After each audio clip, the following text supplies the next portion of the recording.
1986 m. lapkritį Gedimino kalne buvo pradėti geologiniai tyrimai.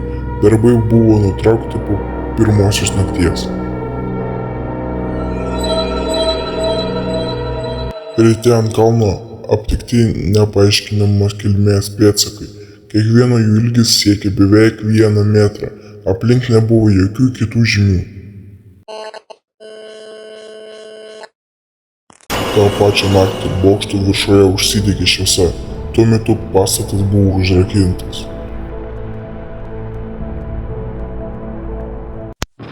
Legenda pasakoja, kad geležinis vilkas pasirodė kunigaikščio Gedimino sapne, tačiau šiame piešinyje jis vaizduojamas ne kaip regėjimas, kaip tikra būtybė.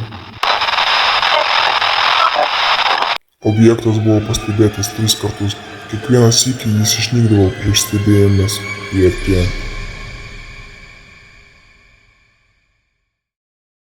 Paskutinis įrašas baigėsi be jokio paaiškinimo. Tyrimo byla buvo uždaryta.